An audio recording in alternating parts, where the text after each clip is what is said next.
जय हिंद बच्चों। तो आप अभी देख रहे हैं बच्चों कि आपको साइंस में फिजिक्स और प्रकाश यानी लाइट चैप्टर आपको बताया जा रहा है। तो इसमें से मेरा 2 वीडियो अपलोड हो चुका है बच्चों, पार्ट 1 और पार्ट 2। अब आज हम लोग चर्चा करेंगे पार्ट 3 पर। तो पार्ट 2 में हम जहां तक बताए थे उसके बाद की चीज़ों को आज कंटिन्यू करेंगे बच्चों। तो सबसे पहले बच्चों, मॉडर्न कोचिंग अटका यूट्यूब चैनल में आपका स्वागत है बच्चों। और आप लोग को जैसा कि हम पढ़ाने के दौरान आपको ये चीज़ बताते रहते हैं बच्चों, कुछ टास्क आपको देते रहते हैं हम, तो उस टास्क पर आपको ध्यान देना है बच्चों, उसको करना है। और साथ ही साथ आपको ये भी बात हमेशा बताया जाता है बच्चों कि कोई भी वीडियो को आप पूरा देखेंगे बच्चों, और पूरा देखने के बाद आप उसका नोट्स बना लेंगे। आप साथ में नोट्स करते जाएंगे तो चीजें बिल्कुल स्पष्ट होती जाएंगी और आपके पास एक नोट तैयार रहेगा जो कि आपको आगे कक्षाओं में भी आपको मदद करेगा बच्चों। तो आपको ये बताया ही गया था कि अभी जो हम लाइट बता रहे हैं, जो लाइट टॉपिक जो बताया जा रहा है, ये आपका क्लास 8 और 10 से रिलेटेड है। लेकिन मुख्य रूप से अभी हम क्लास 8 को टारगेट करते हुए और क्लास 10 के लिए भी ये काफी लाभदायक होगा बच्चों, क्योंकि क्लास 10 के लिए आपका ये बेसिक का काम करेगा। तो जो बच्चे लाइट को बढ़िया से नहीं समझे हैं, नहीं पढ़े हैं, वो भी इस चीज को देखें। हायर क्लासेस का भी किसी कारणवश बच्चों का अगर बेसिक क्लियर नहीं हो पाया है तो उनके लिए भी ये फायदेमंद होगा बच्चों। तो अब हम इसको आगे कंटिन्यू करते हैं बच्चों, और मैं उम्मीद भी करता हूं बच्चों आप लोगों से कि आप लोगों को जिस तरह से इंस्ट्रक्शन दिया जा रहा है आप उस इंस्ट्रक्शन को फॉलो कर रहे होंगे, और अगर नहीं कर रहे हैं बच्चों तो कीजिए, तभी आपको फायदा हो सकता है। तो देखिए बच्चों, साइंस में फिजिक्स मेरा टॉपिक है प्रकाश यानी लाइट, और इसका मेरा पार्ट 3 है बच्चों। तो लाइट में हम आपको पार्ट 2 तक में आपको प्रकाश पुंज लाइट बीम पर एंड वो हुआ था वीडियो। अब पार्ट 3 लाइट बीम के बाद की जो चीजें हैं वहां से हम कंटिन्यू करते हैं बच्चों। तो अब इसके बाद प्रकाश पुंज जानने के बाद अब हम लोगों को बच्चों प्रकाश का परावर्तन के बारे में जानना है। प्रकाश का परावर्तन क्या है? अब देखिए बच्चों, यहां पर आपका लाइट चैप्टर में एक साथ परावर्तन और अपवर्तन को एक साथ रखा जाता है, reflection of light and refraction of light. ये दोनों को एक साथ एक ही चैप्टर में मिक्स करके एनसीईआरटी में या जेसीईआरटी में तैयार किया गया है बच्चों। तो हम प्रकाश का परावर्तन को एक साथ, प्रकाश के परावर्तन से संबंधित जितनी भी बातें हैं बच्चों उसको एक साथ आपको हम बताएंगे, और फिर प्रकाश के अपवर्तन से संबंधित जितनी बातें होगी बच्चों उसको फिर एक साथ हम आपको करेंगे, तब आपको चीजें समझ में आएगी। तो अब हम प्रकाश के परावर्तन को देखेंगे, और थोड़ा सा यहीं पर हम प्रकाश के अपवर्तन को भी थोड़ा समझ लेते हैं, थोड़ा दोनों में अंतर करके देख लेते हैं ताकि चीजें ज्यादा स्पष्ट होंगी बच्चों। तो देखिए बच्चों, प्रकाश का परावर्तन क्या है इसके बारे में हम लोग देखते हैं।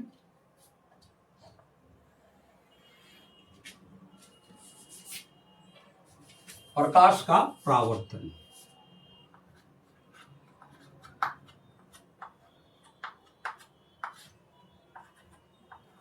प्रकाश का परावर्तन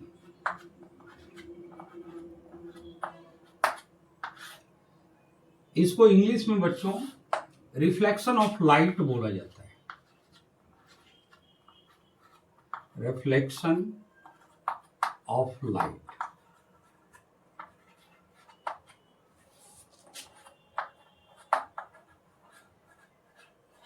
इसको रिफ्लेक्शन ऑफ लाइट बोलते हैं बच्चों।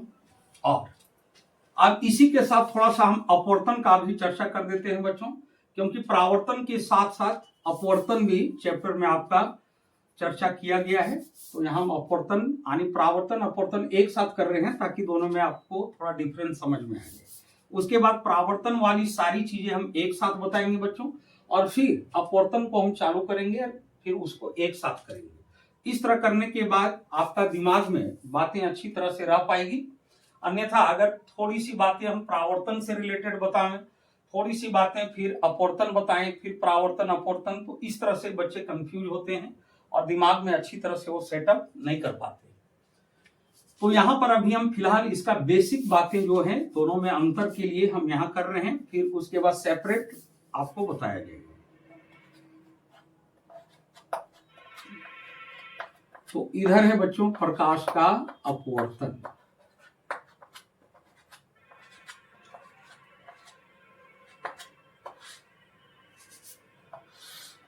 और इसको इंग्लिश में रिफ्रैक्शन बोला जाता है बच्चों, थोड़ा सा अंतर है, ये रिफ्लेक्शन और ये होगा रिफ्रैक्शन।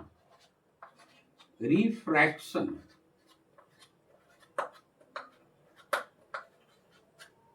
Refraction of light.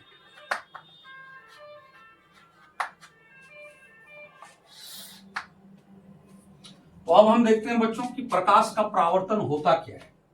तो प्रकाश के परावर्तन का डिफिनेशन है बच्चों कि जब प्रकाश की कोई किरण किसी दर्पण या चमकीली सतह से टकराकर लौट जाती है तो इस घटना को प्रकाश का परावर्तन बोला जाता है। तो ध्यान से सुनिएगा बच्चों, तुरंत आपको याद हो जाएगा। जब प्रकाश की कोई किरण किसी दर्पण या चमकीली सतह से टकराकर वापस लौट जाती है तो इस घटना को, इस फेनोमेना को, इस इवेंट को आपको प्रकाश का परावर्तन कहा जाता है बच्चों। तो जब प्रकाश की कोई किरण किसी दर्पण, अब मान लीजिए बच्चों एक दर्पण हम लेते हैं, आप सोचिए बच्चों ये कौन सा दर्पण है। तो कल हम बताए थे बच्चों ये आपका समतल दर्पण हो गया, प्लेन मिरर, जिसको इंग्लिश में प्लेन मिरर बोला जाता है बच्चों। एक साइड इसका पॉलिश है बच्चों और दूसरा साइड इसका चमकीला भाग है जिसको हम लोग परावर्तक सतह बोलते हैं। तो डिफिनेशन हम क्या बताए बच्चों कि जब प्रकाश की कोई किरण, तो प्रकाश की एक किरण लेते हैं बच्चों, जब प्रकाश की कोई किरण किसी दर्पण या दर्पण जैसे कोई अन्य चमकीली सतह जो प्लेन हो बच्चों, तो जब प्रकाश की कोई किरण किसी दर्पण या चमकीली सतह से टकराकर लौट जाती है तो इसी घटना को बच्चों प्रकाश का परावर्तन बोला जाता है। फिर से सुनिए बच्चों और दिमाग में बैठाइए।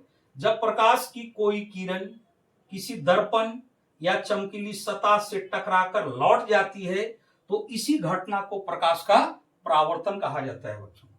अब यहां पर आपको गौर करना है बच्चों कि प्रकाश के परावर्तन में जो भाग लेता है इसमें पार्टिसिपेट, जैसे मुख्य रूप से पार्टिसिपेट हुआ दर्पण, क्योंकि यही दर्पण जो है प्रकाश की किरण जो आपतित हुआ उसको परावर्तित किया है, तो इसका सबसे बड़ा रोल है बच्चों।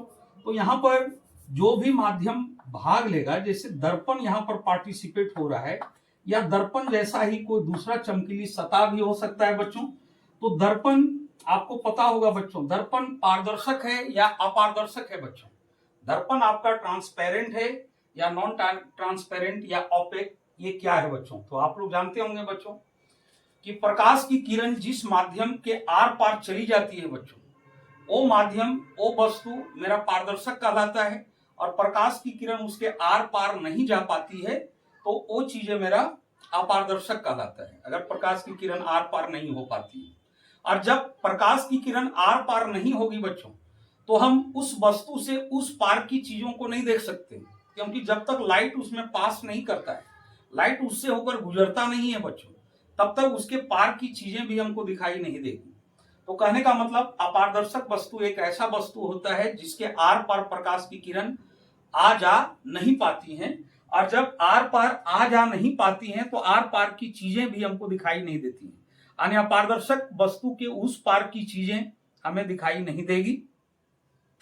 तो कहने का मतलब हुआ बच्चों कि दर्पण आपका अपारदर्शक हो गया,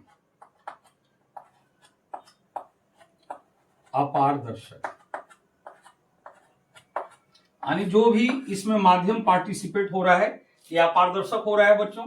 और इसमें क्या हो रहा है, प्रकाश की किरण आपका टकरा के वापस लौट जा रही है। अब हम लोग देखते हैं प्रकाश का अपवर्तन। तो अपवर्तन में थोड़ा सा आपको ये जानना होगा बच्चों कि इसमें जो माध्यम, जो मीडियम मेरा पार्टिसिपेट होगा वो माध्यम मेरा पारदर्शक होगा बच्चों। तो इसमें माध्यम मेरा पारदर्शक होता है।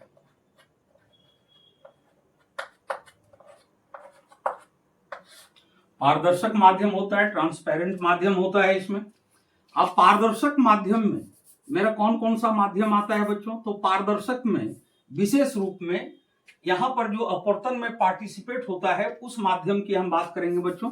तो उस माध्यम में आपका एक हवा हो गया, हवा पारदर्शक माध्यम है बच्चों।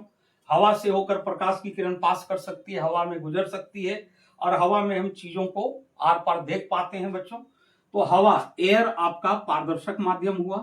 फिर आपका जल हो जाएगा बच्चों, जल, वाटर, ये भी आपका पारदर्शक माध्यम है क्योंकि जल के आर पार यानी जल में प्रकाश की किरण ट्रेवल कर सकती है, प्रकाश की किरण जल के अंदर जा सकती है और जल के अंदर जब प्रकाश की किरण चल जाएगी तो हमें जल के अंदर रखी चीजें दिखाई देती हैं बच्चों। तो इसलिए पारदर्शक में हो गया तो हवा, जल और एक हो गया बच्चों कांच। अब इसी तरह के और भी माध्यम होते हैं लेकिन अपवर्तन चैप्टर में ये तीन चीज का प्रयोग ज्यादा होता है बच्चों, हवा, जल एवं कांच का। अब आपका हीरा वगैरह का भी प्रयोग इसमें हो जाएगा बच्चों, लिक्विड में और भी दूसरे लिक्विड का प्रयोग हो जाएगा। तो मुख्य रूप से ये हवा, जल और कांच की ही बात की जाती है। अब यहाँ पर एक चीज और जानना है बच्चों, एक चीज और जानना है कि इसमें से विरल माध्यम कौन है बच्चों और सघन माध्यम कौन है, रेयर मीडियम कौन है बच्चों और डेंसर मीडियम कौन है, इस चीज को हम लोग समझेंगे। तो देखिए बच्चों, रेयर मीडियम, विरल माध्यम किसको कहा जाता है? विरल माध्यम। तो देखिए बच्चों, ऐसे माध्यम को विरल बोला जाता है जिसके कणों के बीच कणों के बीच ज्यादा रिक्त स्थान होता है बच्चों, कणों के बीच ज्यादा गैपिंग होता है और एक तरह से इसके कणों के बीच का जो ट्रैफिक होता है वो कम होता है बच्चों। तो ट्रैफिक कम होता है उस माध्यम को हम लोग विरल बोलते हैं बच्चों। वैसे माध्यम को विरल बोला जाता है। और विरल माध्यम पहचानने का एक तरीका और है बच्चों, इसका जो प्रकाशिक घनत्व होता है बच्चों, प्रकाशिक ऑप्टिकल डेंसिटी जो होती है, वो प्रकाशिक घनत्व जिसका कम होता है बच्चों उसको विरल माना जाता है, जिसका प्रकाशिक घनत्व ज्यादा होता है उसको सघन माना जाता है। तो विरल और सघन को आप इस तरह से पहचान लोगे कि जिसके कणों के बीच ज्यादा रिक्त स्थान है बच्चों, जिसके कण ज्यादा दूर दूर हैं बच्चों, और कणों के बीच का जिसमें ट्रैफिक कम है वो आपका विरल होगा बच्चों। और जिसके कण ज्यादा पास पास हैं और ज्यादा पास पास है, उनके कणों के बीच का रिक्त स्थान बहुत कम है बच्चों और ट्रैफिक वहां बहुत ज्यादा है कणों के बीच का, तो वैसे माध्यम आपका सघन माध्यम कहलाएंगे बच्चों। तो आप पहचानिए बच्चों कि कौन सा माध्यम विरल होगा। तो देखिए बच्चों, हवा के कणों के बीच अधिक रिक्त स्थान होता है और हवा के कण ज्यादा दूर दूर होते हैं बच्चों, तो जिसके चलते हवा को विरल माना जाता है और इसका जो प्रकाशिक घनत्व होता है ये घनत्व भी कम होता है बच्चों, इसलिए इसको विरल माना जाता है। तो विरल माध्यम में आपका एयर आ जाएगा बच्चों, एयर आपका विरल माध्यम में होगा, हवा। और जल जो है बच्चों, जल डबल रोल निभाता है बच्चों। अगर जल देखना पड़ेगा कि जल को हम किसके साथ कंपेयर कर रहे हैं। अगर हम जल का कंपेयर एयर के साथ करेंगे बच्चों तो एयर के रिस्पेक्ट में, एयर के सापेक्ष, हवा के सापेक्ष एयर के रिस्पेक्ट में जल जो होगा ये सघन हो जाएगा, डेंसर हो जाएगा बच्चों। और हवा के अगर रिस्पेक्ट में लिए तो जल डेंसर होगा, और वो इसलिए होगा क्योंकि हवा की तुलना में जल के जो कण होते हैं वो ज्यादा पास पास होते हैं और उनके कणों के बीच हवा की तुलना में थोड़ा कम रिक्त स्थान होते हैं बच्चों, जिसके चलते अगर हवा से कंपेयर करें तो जल आपका सघन हो जाएगा बच्चों। लेकिन कांच आपका फिक्स है बच्चों, ये आपका सघन माध्यम होगा। तो अगर जल का कंपेयर हवा के साथ करें तो हवा की तुलना में जल सघन हो जाएगा, लेकिन कांच से अगर कंपेयर करें बच्चों तो कांच की तुलना में जल आपका विरल हो जाएगा, क्योंकि कांच की तुलना में जल के कणों के बीच का रिक्त स्थान ज्यादा होगा बच्चों और इसके कण, कांच की तुलना में कण इसके ज्यादा दूर दूर होंगे। तो ज्यादा दूर दूर होने की वजह से कांच से अगर कंपेयर करेंगे जल को तो जल मेरा विरल हो जाएगा बच्चों। तो विरल माध्यम में हवा हो गया और सघन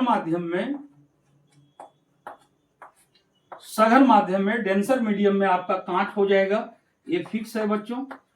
और जल की बातें हम बताएं बच्चों कि जल आपका डबल रोल में रहता है।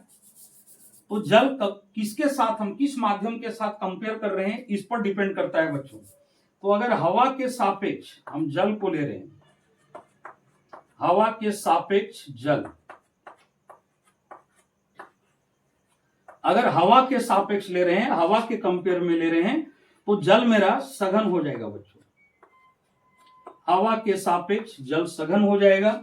लेकिन अगर इसी जल को हवा के सापेक्ष जल, यहां जल लिख देते हैं बच्चों, हवा के सापेक्ष जल सघन हो जाएगा। और फिर कांच के सापेक्ष, अगर कांच के रिस्पेक्ट में लेते हैं बच्चों, तो कांच के रिस्पेक्ट में आपका जल जो होगा ये विरल हो जाएगा बच्चों। तो माध्यम आप लोगों को समझ में आ गई होगी बच्चों। अब हम बताते हैं कि रिफ्रैक्शन ऑफ लाइट होता क्या है, प्रकाश का अपवर्तन होता क्या है।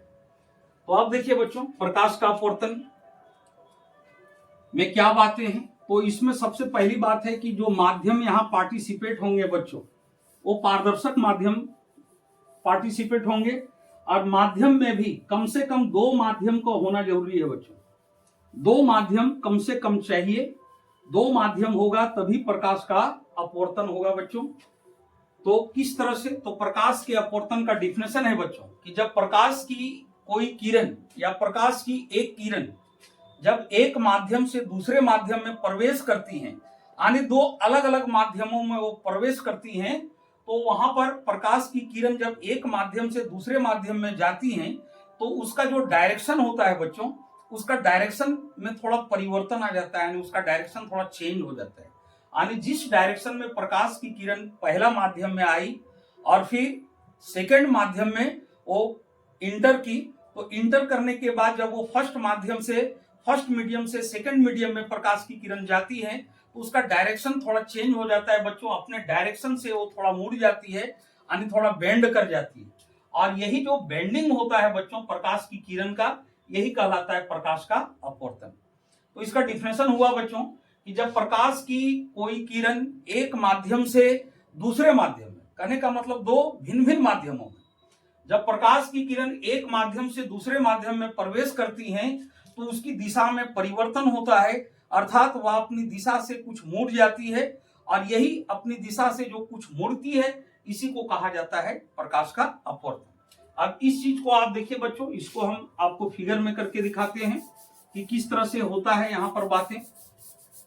तो देखिए बच्चों, यहां बातें क्या होती हैं। हम यहां पर 2 माध्यम ले रहे हैं बच्चों। यहां पर हम ऊपर ले लिए हवा माध्यम और नीचे ले लिए कांच ले लिए। अब हवा, आपको पता है बच्चों, अभी आपको बताया गया कि हवा जो होता है ये विरल होता है बच्चों, रेयरर मीडियम होता है। और कांच जो होता है बच्चों ये सघन होता है, डेंसर मीडियम होता है, ये सघन होता है। अब यहां पर ये जो लाइन है बच्चों, ये 2 माध्यम को अलग करने वाली रेखा है, यानी 2 माध्यम को सेपरेट करने वाला लाइन है। ये 2 माध्यम को अलग करता है और कुछ नहीं बच्चों। अब यहां पर क्या है बच्चों, यहां पर हम थोड़ा सा नॉर्मल डाल देते हैं बच्चों, नॉर्मल यानी जिसको हम लोग अभिलंब बोलते हैं बच्चों। तो यहां पर एक नॉर्मल डाल दीजिए जो सेपरेट करने वाले लाइन पर 90 डिग्री पर होगा। तो यहां नॉर्मल डाल दिए बच्चों, NN डैश। अब करना क्या है बच्चों, यहां प्रकाश की एक किरण को इस 2 माध्यम से होकर फर्स्ट से सेकंड में हम पास करवाएंगे बच्चों। तो मान लीजिए प्रकाश की एक किरण एयर में चली बच्चों, और एयर में चलने के बाद अब एयर से एक कांच में प्रवेश करेगी बच्चों, कांच में एंटर करेगी।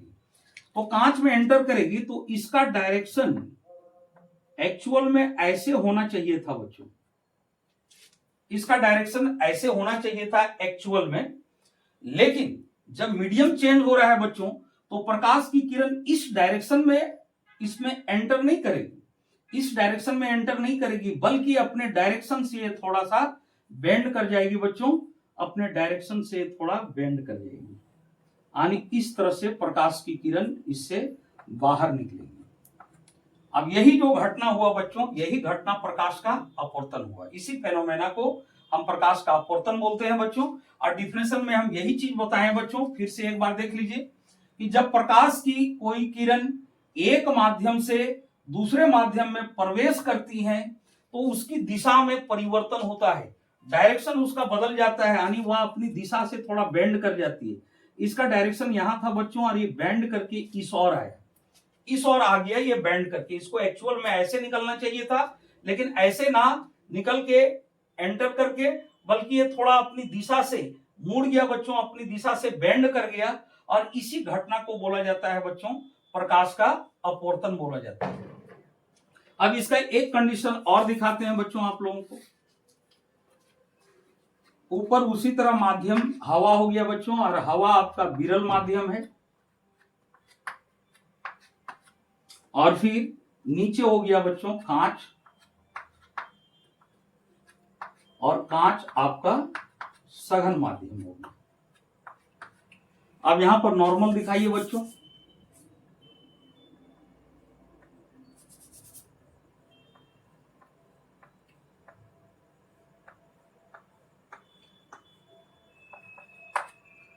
ये नॉर्मल हो गया बच्चों। अब हम प्रकाश की किरण को यहां एयर से हम कांच में एंटर किए थे बच्चों। अब हम कांच से यहां एयर से ग्लास में आया बच्चों। अगर हम ग्लास से एयर में ले जाएंगे तो ग्लास से एयर में ले जाएंगे तब की बातें क्या होगी बच्चों। एक प्रकाश की किरण है ये अभी कांच में है बच्चों, कांच में ये ट्रेवल कर रही है प्रकाश की किरण, ये रे कांच में ट्रेवल कर रही है।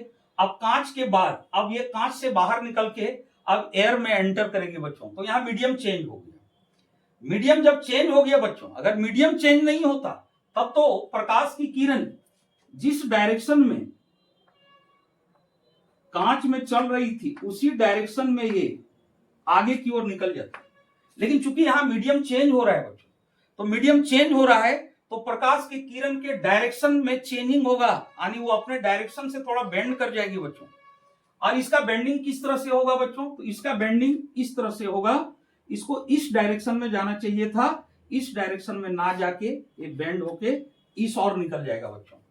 तो यहां पर जो बेंडिंग हुआ है बच्चों, ये इस तरफ बेंडिंग हुआ है, इसको इस डायरेक्शन में जाना चाहिए था बच्चों, इस डायरेक्शन में ना जाके इस डायरेक्शन से अलग बेंडिंग हुआ है।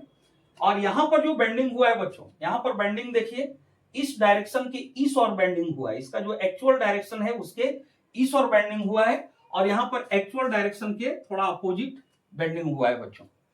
अब आपको ये भी चीजें ध्यान में रखना है बच्चों कि बेंडिंग किस और होगा, प्रकाश की किरण मुड़ेगी तो किस और मुड़ेगी, तो इसके पीछे क्या कारण है बच्चों, थोड़ा ये चीज समझ लेते हैं।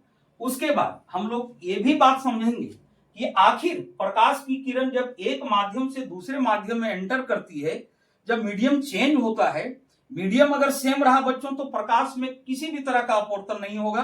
अगर प्रकाश सिर्फ एयर में चल रही है तो कोई अपवर्तन नहीं होगा। प्रकाश अगर सिर्फ वाटर में ट्रेवल कर रही है तो वहां भी कोई आपका रिफ्रैक्शन नहीं होगा, कोई अपवर्तन नहीं होगा। प्रकाश अगर कांच में चल रही है तो कांच के अंदर किसी तरह का रिफ्रैक्शन उसके अंदर नहीं होता है बच्चों। मीडियम सेम मीडियम में अगर ट्रेवल कर रहा है तो वहां पर अपवर्तन नहीं होता है बच्चों। अगर मीडियम चेंज होती है तब प्रकाश का अपवर्तन होता है, यानी माध्यम चेंज होता है तब। तो हमको यह जानना है कि आखिर इस माध्यम का अपवर्तन के पीछे जो प्रभाव है वो क्या प्रभाव है, आखिर प्रकाश का अपवर्तन होता क्यों। तो देखिए बच्चों, पहले हम इस बात को समझते हैं कि प्रकाश का अपवर्तन क्यों होता है। तो प्रकाश का अपवर्तन में प्रकाश की चाल अलग अलग माध्यमों में, भिन्न भिन्न माध्यमों में प्रकाश की चाल का भिन्न भिन्न होना ही प्रकाश के अपवर्तन का कारण है बच्चों। अलग अलग माध्यम में, डिफरेंट डिफरेंट मीडियम में प्रकाश का जो स्पीड होता है बच्चों, प्रकाश की जो चाल होती है बच्चों, वो चाल अलग अलग होता है बच्चों। तो चाल अलग अलग होने की वजह से ही अपवर्तन होता है बच्चों। तो आपको पता है बच्चों, आपको पिछला वीडियो में बताया गया था कि हवा में प्रकाश की चाल 3 गुना 10 के पावर 8 मीटर पर सेकंड होती है, और कांच में प्रकाश की चाल आपका 2 गुना 10 के पावर 8 मीटर पर सेकेंड होती है। अगर इसको तोड़ा जाए बच्चों, ये आपका स्टैंडर्ड फॉर्म में है बच्चों, अगर सामान्य फॉर्म में इसको तोड़ा जाए तो हवा में प्रकाश की चाल 30 करोड़ मीटर पर सेकेंड होगी और कांच में प्रकाश की चाल 20 करोड़ मीटर पर सेकेंड होगी। तो बताइए बच्चों, चाल में कितना का डिफरेंस हुआ? तो यहां चाल में 10 करोड़ मीटर पर सेकेंड का डिफरेंस हो रहा है बच्चों। और अगर आप किलोमीटर में लेंगे बच्चों, तो किलोमीटर में लेंगे तो यहां पर 3 लाख किलोमीटर पर सेकेंड होगा हवा में प्रकाश की चाल, और कांच में प्रकाश की चाल 2 लाख किलोमीटर पर सेकेंड होगा बच्चों। और इस तरह से अगर किलोमीटर पर सेकेंड में लें तो 1 लाख किलोमीटर पर सेकेंड स्पीड में चेंज हो रहा है बच्चों। तो यहां पर देखिए बच्चों, जब प्रकाश की किरण एयर में ट्रेवल करती है तो एयर में ट्रेवल करने के टाइम में उसकी चाल ये होती है, 30 करोड़ मीटर पर सेकेंड इसकी चाल होती है। अगर आप किलोमीटर में लेंगे बच्चों तो 3 लाख किलोमीटर पर सेकेंड होती है।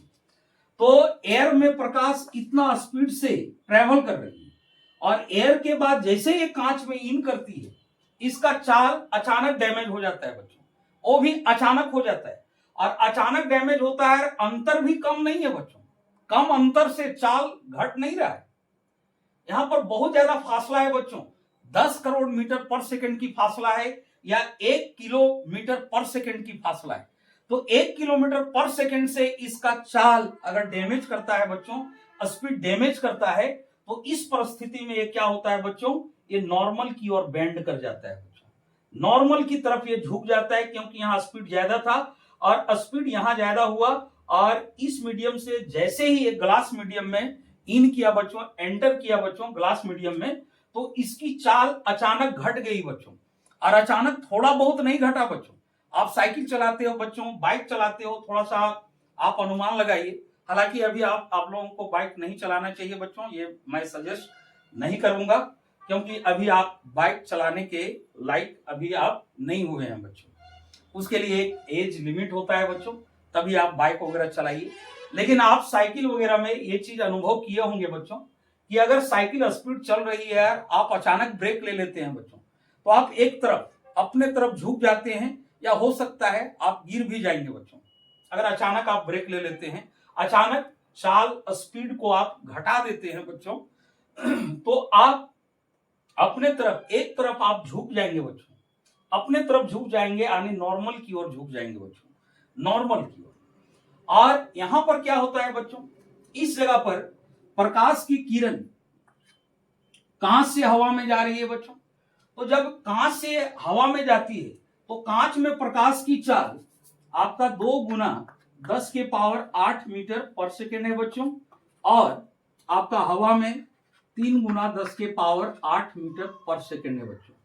अब यहां का कंडीशन क्या होता है बच्चों, यहां प्रकाश की चाल कम है बच्चों, यहां 20 करोड़ मीटर पर सेकेंड से यहां ट्रेवल कर रही है कांच में, ये पूरे कांच हो गया नीचे का मीडियम, तो 20 करोड़ मीटर पर सेकेंड से यहां ट्रेवल कर रही है, और कांच से जैसे एयर में जाती है, इसका जो स्पीड होता है बच्चों अचानक 10 करोड़ मीटर पर सेकेंड बढ़ जाती है। अब बच्चों आप अनुमान लगाइए, अगर साइकिल या गाड़ी के स्पीड को पहले जो स्पीड था उस स्पीड में बहुत ज्यादा अंतर ला दिया जाए, बहुत ज्यादा अंतर कर दिया जाए, यानी स्पीड कम था, अचानक बहुत ज्यादा स्पीड को बढ़ा दिया जाए, तो आप बताइए बच्चों कि वो गाड़ी अनबैलेंस होगा या नहीं। तो अनबैलेंस होने के बाद वो बच्चों नॉर्मल से दूर चला जाएगा बच्चों, नॉर्मल से दूर, यानी स्पीड कम से अगर ज्यादा होता है, कम से अगर ज्यादा अचानक हो गया तो नॉर्मल से दूर जाएगा बच्चों, नॉर्मल से दूर, अवे फ्रॉम द नॉर्मल, इसको away from the normal English में बोलेंगे बच्चों, अभिलंब से दूर चली जाएगी।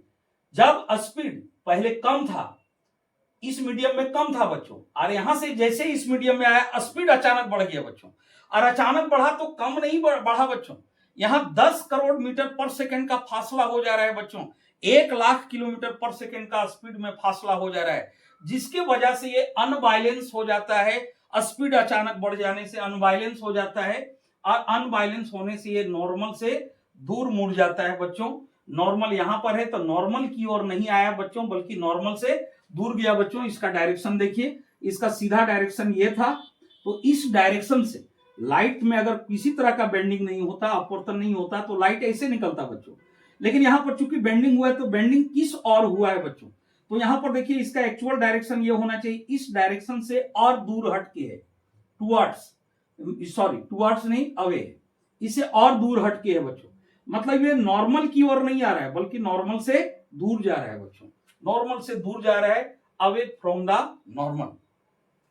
और यहां पर क्या बातें हो रही हैं बच्चों, यहां पर बातें हैं कि प्रकाश की किरण एयर से कांच में आ रही है, तो इसका एक्चुअल डायरेक्शन ये होना चाहिए, लेकिन चूंकि मीडियम चेंज हुआ है तो प्रकाश का अपवर्तन होगा, तो अपवर्तन होने पर ये बेंडिंग होगा। तो इसका बेंडिंग किस ओर है बच्चों, तो नॉर्मल मेरा इस ओर है, तो बेंडिंग देखिए इसका एक्चुअल डायरेक्शन ये है और बेंड इस ओर हुआ है, दैट मींस ये नॉर्मल की ओर बेंडिंग हो रहा है बच्चों, ये नॉर्मल की ओर आ रहा है बच्चों। तो आपको ये चीजें ध्यान में रखना है बच्चों कि जब प्रकाश की चाल अचानक कम हो जाती है बच्चों, अचानक घट जाती है प्रकाश की चाल, और वो भी बहुत ज्यादा घट जाती है, तो प्रकाश की चाल अगर घटेगी, मतलब यहां प्रकाश की चाल ज्यादा था और इस मीडियम में प्रकाश की चाल कम हो गया, तो यहां से जब प्रकाश इसमें प्रवेश करेगी, एंटर करेगी, तो इसका चाल अचानक घट जाएगा। तो अचानक घटेगा बच्चों तो ये नॉर्मल की ओर मुड़ेगा, अचानक घटने पर ये नॉर्मल की ओर मुड़ेगा, यानी अपने ही तरफ ये झुक जाएगा, अपने ही तरफ गिर जाएगा, मतलब ये नॉर्मल की तरफ बेंड हो जाएगा। और जब प्रकाश की किरण सघन से विरल जाती है बच्चों, तो सघन से विरल जाने के बाद उसका चाल जो होता है, स्पीड, वो अचानक बढ़ जाता है बच्चों। तो अचानक बढ़ने से चाल, अगर चाल यहां कम था बच्चों कांच में, और जैसे एयर में आया चाल अचानक बढ़ गया, तो चाल अचानक बढ़ जाने से वो नॉर्मल से दूर मुड़ेगी बच्चों। और चाल घट जाने से, हवा से कांच आया तो चाल घट गया तो नॉर्मल की ओर मुड़ेगी, और चाल बढ़ जाने से बच्चों कांच से हवा में गया, चाल बढ़ गया तो नॉर्मल से दूर मुड़ेगी। ये बातें आप अपने ध्यान में रखेंगे बच्चों। तो ये वो प्रकाश के अपवर्तन का कारण। तो प्रकाश के अपवर्तन का कारण है भिन्न भिन्न माध्यमों में प्रकाश की चाल का भिन्न भिन्न होना। अगर ये चाल में डिफरेंस नहीं होता बच्चों, तो प्रकाश में अपवर्तन नहीं होती, प्रकाश की किरण में अपवर्तन नहीं होता बच्चों। अगर एयर में ही चलता प्रकाश की किरण, ये चाल में डिफरेंस नहीं आता, तो प्रकाश की किरण में अपवर्तन नहीं होती। तो प्रकाश के अपवर्तन का मुख्य कारण है कि अलग अलग माध्यमों में, भिन्न भिन्न माध्यमों में प्रकाश की चाल का भिन्न भिन्न होना। ये बातें क्लियर हो गई। उसके बाद एक बात और आपको ध्यान में रखना है बच्चों, वो बात क्या जो अभी हम समझाए बच्चों, जब प्रकाश की किरण, आपको ध्यान में रखना है बच्चों कि जब प्रकाश की किरण विरल से सघन में आएगी बच्चों, तो विरल से सघन में आने के बाद उसका चाल अचानक डैमेज होता है बच्चों। जब चाल डैमेज हो, चाल अगर कम हो जाए, तो नॉर्मल की ओर मुड़ जाएगी। और जब प्रकाश की कोई किरण सघन से विरल माध्यम में प्रवेश करेगी बच्चों, तो उसका चाल अचानक बढ़ जाएगा। तो चाल अचानक बढ़ जाने से वो नॉर्मल से दूर जाके मुड़ती है बच्चों। तो यही चीजें हुआ प्रकाश का अपवर्तन, और ये चीज हुआ प्रकाश का परावर्तन। तो आप दोनों में अंतर कर पा रहे होंगे बच्चों। इसमें क्या है, इसमें जो माध्यम मेरा दर्पण जो पार्टिसिपेट हुआ है, यह अपारदर्शक है बच्चों। और जब यह अपारदर्शक है, तो प्रकाश की किरण जब इस पर आपतित हुई, तो आपतित होने के बाद इससे टकरा कर वापस लौट गई, यानी प्रकाश की किरण टकरा के वापस लौटा, इससे पास नहीं हो पाया बच्चों, इसमें एंटर, अंदर की ओर पास नहीं कर पाया। तो पास इसलिए नहीं कर पाया बच्चों क्योंकि यहाँ माध्यम मेरा अपारदर्शक है, दर्पण एक अपारदर्शक माध्यम है, और ऊपर की सतह चमकीली है, यानी वो परावर्तक सतह है, रिफ्लेक्टिंग सरफेस है, तो वहां से आपतित होकर वो टकरा के लौट गई। तो जब प्रकाश की किरण आपतित होकर टकरा के लौट जाती है, वापस लौट जाती है, तो इस घटना को प्रकाश का परावर्तन कहते हैं बच्चों। और जब प्रकाश की किरण एक माध्यम से दूसरे माध्यम में जाती है, तो यहां टकरा के लौटेगी नहीं, क्योंकि ये दोनों माध्यम मेरा बच्चों पारदर्शक है। तो इस माध्यम से जैसे इस माध्यम में जाएगी, तो ये भी माध्यम पारदर्शक है, तो इस माध्यम में एंटर कर जाएगी। तो एंटर कर जाने के बाद इसमें होगा अंतर क्या, इसका डायरेक्शन चेंज कर जाएगा बच्चों, ये अपने डायरेक्शन से थोड़ा बेंड कर जाएगा, थोड़ा मुड़ जाएगा बच्चों। तो यही जो अपने डायरेक्शन से थोड़ा बेंड किया, मुड़ गया, तो यही प्रकाश का अपवर्तन हुआ। तो इसमें प्रकाश एक माध्यम से दूसरे माध्यम में एंटर कर जाती है, और प्रकाश की किरण अपने डायरेक्शन से बेंड कर जाती है। तो ये घटना आपका अपवर्तन कहलाता है बच्चों। और ये आपको 10th सिलेबस में अपवर्तन में और भी बहुत सारी बातों को जानना है बच्चों। उसके बाद क्लास 8 में इसमें ज्यादा कुछ नहीं जानना है, एक थोड़ा सा अपवर्तन समझना है, और इसमें अपवर्तन से संबंधित और कुछ ज्यादा बातें आपके बुक में नहीं दिया गया है बच्चों। हाँ, क्लास 10 में अपवर्तन से संबंधित आपका पूरा लगभग पार्ट दिया हुआ है बच्चों, और फिर ये सब चीजें आपका आगे की कक्षाओं के लिए बेसिक का काम करेगा बच्चों। तो यहां तक अब हम समझते हैं कि आप लोगों को बातें समझ में आ गई होगी कि प्रकाश के अपवर्तन, प्रकाश का परावर्तन और अपवर्तन में क्या डिफरेंस है बच्चों। तो अब हम पहले प्रकाश के परावर्तन से संबंधित चीजों को पहले जानेंगे बच्चों, उसके बाद हम लोग प्रकाश के अपवर्तन से संबंधित चीजों को फिर एक साथ देखेंगे बच्चों। तो अब हम प्रकाश के परावर्तन को फिर आगे लेके अब आगे हम कंटिन्यू करते हैं बच्चों। कितना टाइम?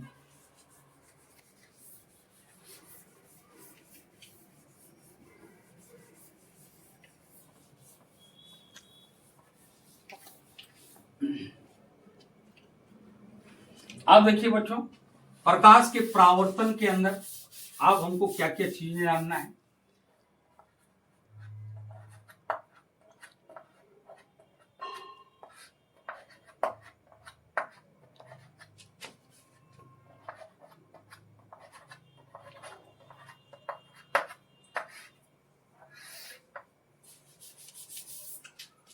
अब देखिए बच्चों, प्रकाश के परावर्तन को हम लोग देख लिए कि प्रकाश का परावर्तन किसको कहा जाता है।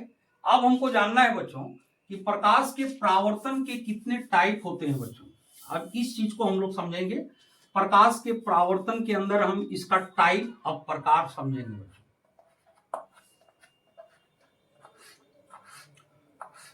तो प्रकाश का जो परावर्तन है बच्चों, इसको दो भागों में बांटा गया है, यानी प्रकाश का परावर्तन दो प्रकार के होते हैं बच्चों। पहला जो होता है ये होता है आपका बच्चों नियमित परावर्तन। नियमित परावर्तन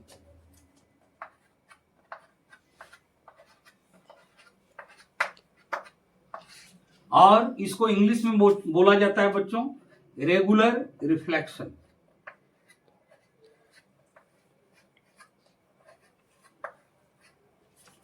रेगुलर रिफ्लेक्शन।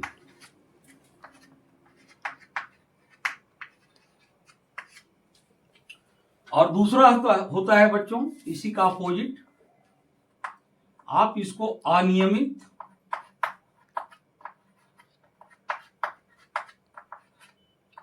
अनियमित या विस्तृत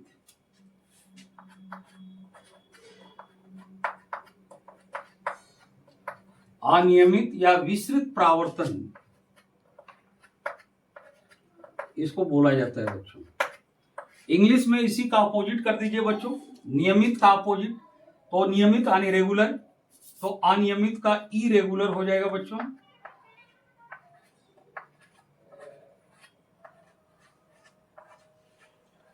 इरेगुलर, उसी को अपोजिट किया गया है बच्चों, और इसमें प्रीफिक्स लगा है बच्चों इंग्लिश में। तो आपको प्रीफिक्स और सफिक्स के बारे में पता होगा बच्चों। इरेगुलर या विस्तृत के लिए हम डिफ्यूज डिफ्यूज बोलेंगे बच्चों।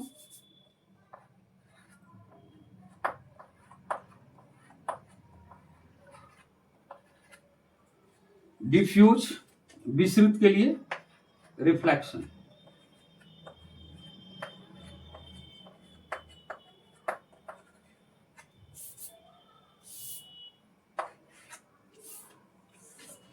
अब ये दो परावर्तन को समझना है बच्चों। प्रकाश का परावर्तन ये आपका दो टाइप का हुआ, एक नियमित परावर्तन रेगुलर रिफ्लेक्शन, और सेकंड हुआ बच्चों अनियमित या विस्तृत परावर्तन, और इसको इंग्लिश में इरेगुलर बोला जाता है बच्चों।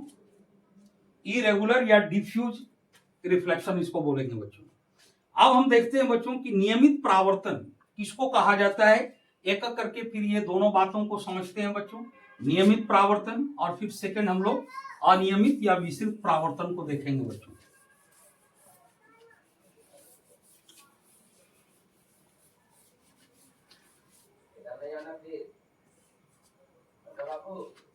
अब नियमित परावर्तन जिसको रेगुलर रिफ्लेक्शन इंग्लिश में बोला जाता है बच्चों, ये किस टाइप का परावर्तन है बच्चों।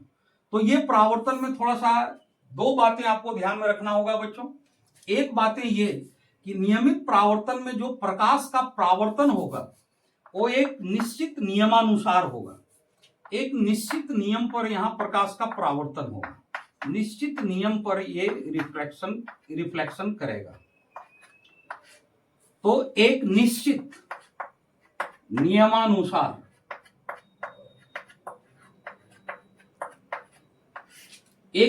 नियमानुसार प्रकाश का परावर्तन यहां होता है बच्चों।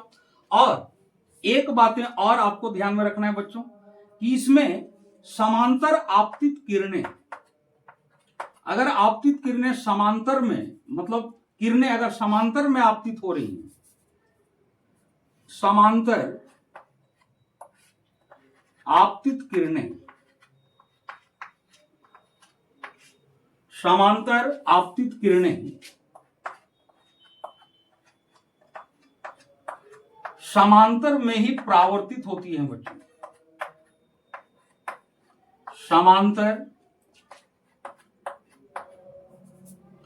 समांतर में ही परावर्तित होती है, यानी प्रकाश की किरण समांतर में आपतित हुई तो परावर्तित होने के बाद भी समांतर रहेगी, समांतर में ही परावर्तित होती है। तो इसमें आपको दो बातें ध्यान में रखना है बच्चों। एक हो गया एक निश्चित नियमानुसार, तो कहीं कहीं आप देखेंगे बच्चों कि ये बातें ना होके ये बातें वो फॉलो करेगा बच्चों। किसी किसी दर्पण में बातें थोड़ा सा चेंज हो जाती है बच्चों, इसलिए इसके लिए आपको दो बातें ध्यान में रखना है बच्चों। एक हो गया कि एक निश्चित नियमानुसार परावर्तन होगा, और दूसरा आपको ध्यान में रखना है बच्चों कि समांतर आपतित किरणें समांतर में ही परावर्तित होती हैं। तो ये दो में से किसी एक प्रॉपर्टी को दिखाएगा बच्चों। किसी में आपको समांतर वाली बातें स्पष्ट रूप से दिखाई देगी, और किसी में समांतर वाली बातें समांतर में परावर्तित होने की बात आपको स्पष्ट क्लियर वहां नहीं हो पाता है बच्चों। तो वहां के लिए आपको यह ध्यान में रखना है कि एक निश्चित नियमानुसार, एक निश्चित नियम पर वो काम करेगी। अब इसको हमको दिखाना है फिगर में, तो कैसे दिखाएंगे बच्चों। अब इसमें एक बात और ध्यान रखिए बच्चों, समांतर आपतित किरणें समांतर में ही परावर्तित होती हैं, ये बातें समतल दर्पण पर पूरी तरह से लागू होती हैं बच्चों। और समतल दर्पण यानी प्लेन मिरर में ये पूरी तरह से स्पष्ट होती हैं समांतर वाली बातें बच्चों। उसके बाद एक निश्चित नियमानुसार वाली बातों को भी हम क्लियर करके दिखाते हैं बच्चों। लेकिन क्लास 8 के लिए आपको ज्यादा करके सिर्फ समतल दर्पण यानी सिर्फ इसी बात पर आपको ध्यान में ज्यादा रखना है बच्चों क्लास 8 के लिए। लेकिन आप आगे की क्लास के लिए आप जानना चाहते हैं बच्चों, क्लास 10 के लिए या और भी हायर क्लासेस के लिए, तो उसके लिए आपको ये बातें भी ध्यान में रखनी होगी, एक निश्चित नियमानुसार वाली जो बात है। तो प्लेन मिरर में एक प्लेन मिरर हम ले रहे हैं बच्चों, समतल दर्पण,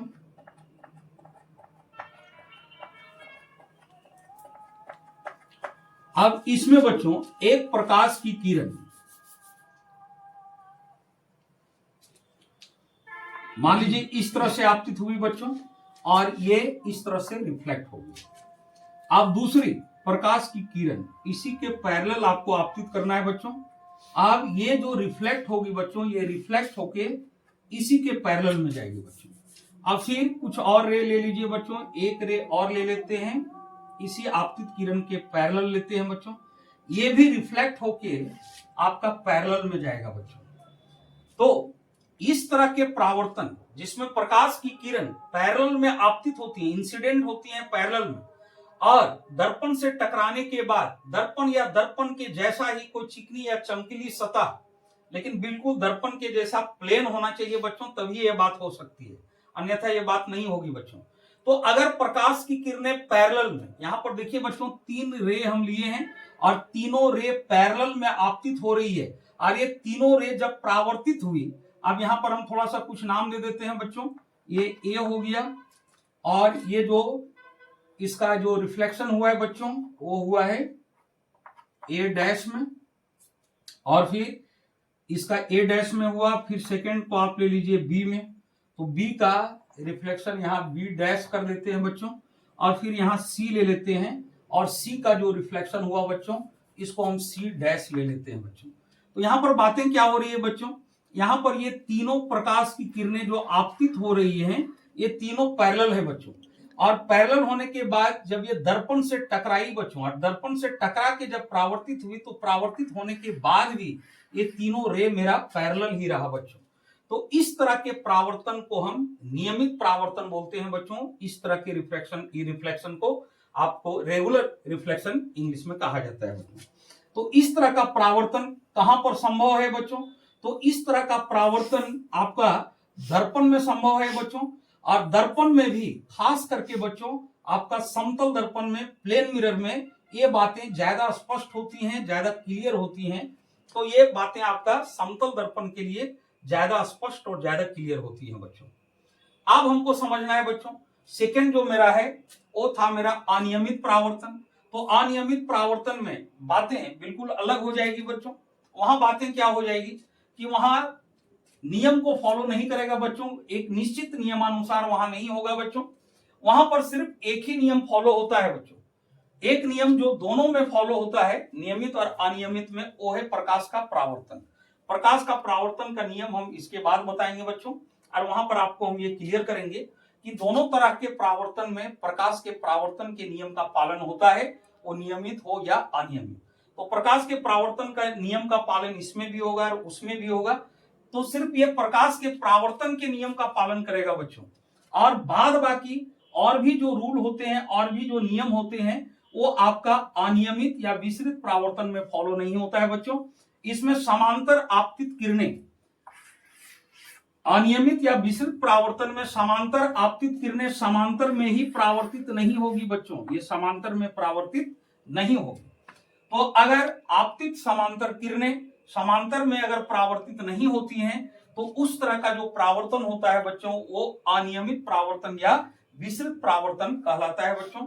तो आप इसके डिफिनेशन में ये दोनों बात भी ऐड कर सकते हैं, या तो सिर्फ एक बात पर भी एक काम आपका हो जाएगा बच्चों कि समांतर आपतित किरणें अगर समांतर में परावर्तित नहीं हो रही हैं तो वो आपका अनियमित या विसरित परावर्तन कहलाता है। आप ये भी बात ऐड कर सकते हैं कि जो परावर्तन एक निश्चित नियमानुसार नहीं होता है या समांतर आपतित किरणें समांतर में ही परावर्तित नहीं होती हैं, तो उसको अनियमित या विसरित परावर्तन कहा जाता है बच्चों। अब इसमें किस तरह का सतह भाग लेगा बच्चों? यहां तो आपका दर्पण पार्टिसिपेट हुआ बच्चों। आप अनियमित परावर्तन में बातें क्या होगी बच्चों, सो थोड़ा सा यहां समझिए, देखिए उस चीज को, इसमें क्या बातें होती है। तो अनियमित परावर्तन जो होती है बच्चों, ये खुरदरी सतह से होती है। ये मिरर जैसा आपका प्लेन सतह नहीं होगा बच्चों, प्लेन सरफेस नहीं होगा, ये खुरदरी सतह होगी बच्चों। मान लीजिए इस तरह का कोई सरफेस है बच्चों, कोई खुरदरी सतह है। अब मान लीजिए प्रकाश की किरण इस जगह पर आपतित हुई बच्चों और इस तरह से रिफ्लेक्ट होके बाहर निकली बच्चों यहां से। अब फिर मान लीजिए दूसरा किरण अब इस जगह पर आपतित हुई बच्चों, और आपतित होने के बाद ये दूसरी किरण जो है सेकेंड रे, तो यहां पर सतह जो है खुरदरी है बच्चों, कहीं सतह आपका अप हो जाता है, कहीं पर डाउन हो जाता है बच्चों। तो इस केसेस में क्या होता है, इस कंडीशन में क्या होता है बच्चों, मान लीजिए यहां थोड़ा सा उठा हुआ सतह मिल गया तो इसका इस टाइप से रिफ्लेक्शन हुआ। अब मान लीजिए दूसरा हम रे ले लिए बच्चों और इसका सतह इस टाइप से यहां मिला, अब ये रिफ्लेक्शन होके इसको क्रॉस कर दिया बच्चों।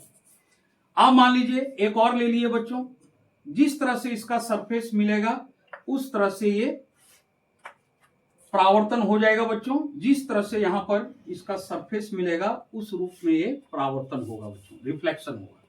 तो यहां जो रिफ्लेक्शन होता है बच्चों, समांतर में अगर आपतित हो रही है प्रकाश की किरण, लेकिन जब ये रिफ्लेक्ट होती हैं तो पैरेलल में रिफ्लेक्ट नहीं होती है बच्चों, ये पैरेलल में रिफ्लेक्ट नहीं हो रहा है। तो जहां खुरदरी सतह है तो कहीं सतह उठा हुआ मिल जाता है बच्चों, कहीं डाउन मिल जाता है, कहीं थोड़ा सा प्लेन मिल जाता है बच्चों, तो कहीं उठा हुआ मिला, कहीं डाउन मिला।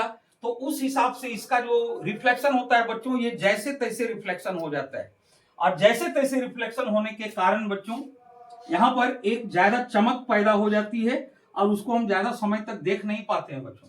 मान लीजिए कोई दर्पण है, कोई मिरर है बच्चों, मान लीजिए यही मिरर है और इसी मिरर को तोड़ दिया जाए, उसके परावर्तक सतह को अगर तोड़ दिया जाए पत्थर से मार के बच्चों, और उस पर आप टॉर्च के लाइट को आप डालिए बच्चों, तो आप देखेंगे कि लाइट जो है वो जैसे तैसे रिफ्लेक्ट करता है बच्चों, कुछ लाइट इधर कुछ इधर कुछ इधर, यानी जैसे तैसे उसका रिफ्लेक्शन हो जाता है। और जैसे तैसे रिफ्लेक्शन होता है तो काफी चमकीला और काफी चमकदार हमको दिखने लगता है, जो कि हम उसको देख नहीं पाते हैं बच्चों।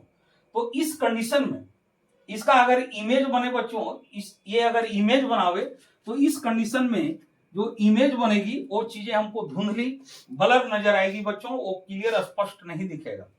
जब भी क्लियर प्रतिबिंब इमेज दिखेगा बच्चों तो प्रकाश के नियमित परावर्तन में ही दिखेगा।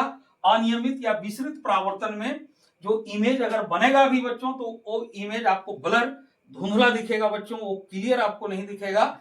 और नियमित परावर्तन में ही संभव है जो इमेज आपका बनता है वो आपका पूरा क्लियर होगा बच्चों, और वो पूरा क्लियर दिखेगा।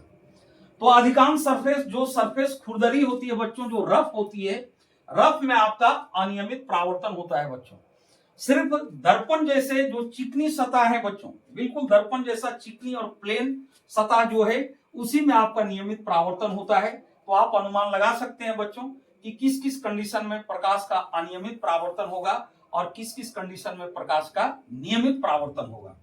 तो ये चीजें आपको क्लियर हो गई होगी बच्चों। अब एक बात थोड़ा सा हम और दिखा देते हैं बच्चों, हालांकि क्लास 8 के लिए जरूरी नहीं है बच्चों, ये हायर क्लास के लिए जरूरी है। अगर मान लीजिए बच्चों यहां पर हम प्लेन मिरर लिए, अगर इसी जगह पर इस प्लेन मिरर के जगह पर अगर हम अवतल दर्पण ले लें बच्चों, कनकेव मिरर ले लें, तो कनकेव मिरर में क्या बातें हो जाएगी बच्चों। तो कनकेव मिरर में देखिए बच्चों, इसके बारे में आपको मिरर के बारे में आगे बताया जाएगा बच्चों, अभी हम सिर्फ परावर्तन को दिखा रहे हैं बच्चों। तो कनकेव मिरर ये आपका अवतल दर्पण हो गया बच्चों, यानी जिस दर्पण के उठे हुए भाग में पॉलिश है बच्चों, तो आपका अवतल दर्पण होगा और इसका परावर्तक सतह धंसा होगा बच्चों। अब मान लीजिए बच्चों ये आपका रे हो गया बच्चों। अभी आपको एक्स्ट्रा नहीं जानना है बच्चों, इसको पोल बोला जाता है, और पोल पर आपतित होने पर उसी डायरेक्शन में परावर्तित हो जाता है बच्चों। लेकिन अभी वो सब चीजें नहीं जानना है, अभी परावर्तन समझना है। अब मान लीजिए बच्चों एक किरण इस दर्पण पर आपतित हुई, अब आपतित होने के बाद ये रिफ्लेक्ट हुई, अब रिफ्लेक्ट होने के बाद परावर्तित होने के बाद ये इस जगह से गई। अब इसी के पैरेलल हम दूसरा रे लेते हैं बच्चों, पैरेलल, तो इसी के पैरेलल हम दूसरा रे लेते हैं, तो ये भी रिफ्लेक्ट होके इसी पॉइंट से जाएगी बच्चों किरण। अब फिर कुछ रे आप नीचे से ले सकते हैं बच्चों, अब यहां से हम लिए, ये भी रिफ्लेक्ट होके इसी जगह से जाएगी बच्चों। अब एक रे हम और ले लिए बच्चों, ये भी रिफ्लेक्ट होके इसी जगह से आएगी बच्चों। अब यहां पर जो हम बातें बोले थे बच्चों, डिफिनेशन में हम आपको बोले थे कि आप दो बातें ऐड करोगे बच्चों। अब यहां पर की स्थिति आप देखिए बच्चों, प्रकाश की किरण जो आपतित हो रही है, तो जितना प्रकाश की किरण आपतित हो रही है सब पैरेलल में है बच्चों। एक ए रे पैरेलल में है, ये भी रे पैरेलल में। लेकिन परावर्तित होने के बाद क्या बच्चों ये पैरेलल में परावर्तित हुई? पैरेलल में परावर्तित नहीं हुई, क्योंकि ये रिफ्लेक्ट होके ये सारे रिफ्लेक्ट होके एक पॉइंट पर एक दूसरे को काट रहे हैं बच्चों, एक पॉइंट पर एक दूसरे को इंटरसेक्ट कर रहे हैं, एक पॉइंट पर प्रतिच्छेद कर रहे हैं। तो आपको पता होगा बच्चों कि समांतर रेखाएं वैसी रेखा को कहा जाता है बच्चों जिसको दोनों ओर अगर असीमित रूप से, अनिश्चित रूप से बढ़ाई जाए, अनलिमिटेड बढ़ाई जाए, तो दोनों एक दूसरे को प्रतिच्छेद ना करे बच्चों।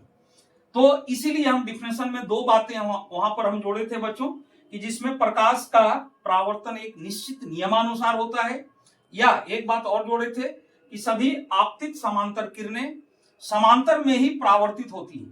तो यहाँ पर किरणें तो आपतित हुई हैं समांतर में, लेकिन ये जो परावर्तित हुई है ये समांतर में परावर्तित नहीं हुई है। तो क्या इसको नियमित परावर्तन बोला जाएगा या नहीं बोला जाएगा बच्चों? तो इसको नियमित परावर्तन बोला जाएगा, क्योंकि एक निश्चित रूल को फॉलो किया है। तो हम डिफिनेशन में दो बातें जोड़े थे कि एक निश्चित नियमानुसार, तो एक नियम को ये फॉलो किया है बच्चों, ये जैसे तैसे परावर्तन नहीं हुआ है, डिफ्यूज नहीं हुआ है बच्चों, जैसे तैसे नहीं हुआ है इसके जैसा। एक निश्चित नियम को फॉलो किया है। और क्या फॉलो किया है? तो सभी समांतर आपतित किरणें परावर्तित होने के बाद एक ही पॉइंट पर आके मिल रही हैं बच्चों। तो एक निश्चित नियम को ये फॉलो किया, इसलिए हम इसको भी नियमित परावर्तन ही बोलेंगे बच्चों। लेकिन इस तरह के परावर्तन जो रफ यानी खुरदरी सतह से हो रही है वो आपका अनियमित या विसरित परावर्तन होगा बच्चों। अब यही बात है, आप देख सकते हैं बच्चों उत्तल दर्पण के कंडीशन। तो उत्तल दर्पण के कंडीशन में क्या होगा बच्चों? अब थोड़ा सा हम जगह बना लेते हैं बच्चों। उत्तल दर्पण के कंडीशन में क्या होता है? बस क्लास। उत्तल दर्पण के कंडीशन में ये बातें होती हैं बच्चों। ये उत्तल हो गया और इसके धंसे हुए भाग में पॉलिश होता है बच्चों। इसके धंसे हुए भाग में पॉलिश होती है। अभी आपको एक्स्ट्रा कुछ नहीं बच्चों, सिर्फ नियमित और अनियमित के बारे में समझना है बच्चों। अब इसमें एक प्रकाश की किरण हम ये आपतित किए बच्चों, और ये रिफ्लेक्ट जब होगी बच्चों तो इस तरह से ये रिफ्लेक्ट होगी बाहर की ओर। अवतल दर्पण में अंदर की ओर रिफ्लेक्शन होता है बच्चों, और इसमें बाहर की ओर रिफ्लेक्शन होगा। अब यहां से आप इसको पीछे बढ़ाइए बच्चों, इस जगह से। अब फिर क्या है बच्चों, हमको एक रे इसी के पैरेलल में एक और ले लेते हैं, जिसको हम नीचे ले लेते हैं बच्चों।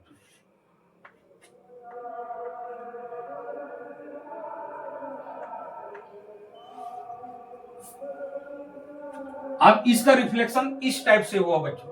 आप बताइए बच्चों, समांतर वाली कॉन्सेप्ट यहां फॉलो हो रहा है बच्चों? यहां समांतर वाली कॉन्सेप्ट देखिए, गौर कीजिए बच्चों कि प्रकाश की किरण, समांतर वाला में बोला गया था कि अगर प्रकाश की किरण समांतर में आपतित होती है तो ये दोनों तो पैरेलल में आपतित हुआ बच्चों। लेकिन जब ये रिफ्लेक्ट हुआ, परावर्तित हुआ, तो क्या ये पैरेलल हुआ बच्चों? आप देखिए कि क्या ये पैरेलल में रिफ्लेक्ट हो रहा है? इस टाइप में हो रहा है बच्चों। तो इधर तो फैल जा रहा है बच्चों, और पीछे अगर हम बढ़ाएंगे तो मिल जाएगा बच्चों। तो परावर्तित होने के बाद ये पैरेलल नहीं रहा बच्चों, आगे की ओर फैला और पीछे की ओर ये मिल जा रहा है बच्चों। मिल जा रहा है तो ये परावर्तित होने के बाद ये पैरेलल में परावर्तित, समांतर में परावर्तित नहीं हुआ। तो सिर्फ अगर समांतर वाली बातें हम ध्यान में रखते हैं बच्चों, तो उस हिसाब से नियमित परावर्तन वाली बातें थोड़ा सा आपको कंफ्यूज करेगा बच्चों कि यहां पर प्रकाश की किरणें समांतर में आपतित हुआ लेकिन परावर्तित आपका पैरेलल में नहीं हो रहा है बच्चों। तो यहाँ पर जो आपका डिफिनेशन में एक बात जोड़े थे बच्चों कि एक निश्चित नियमानुसार होगा बच्चों, वो बातें यहाँ फॉलो होगी।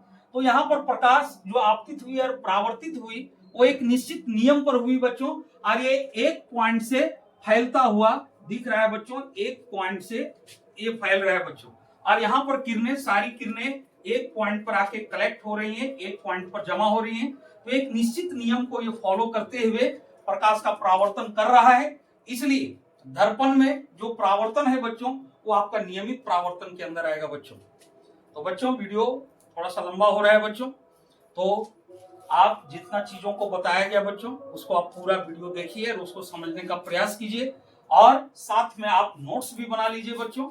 इसके बाद भी अगर कोई तरह का डाउट आता है बच्चों तो डिस्क्रिप्शन में नंबर है बच्चों, आप कांटेक्ट कीजिए, उस चीज का समाधान किया जाएगा बच्चों। तो आज यहीं तक, जय हिंद।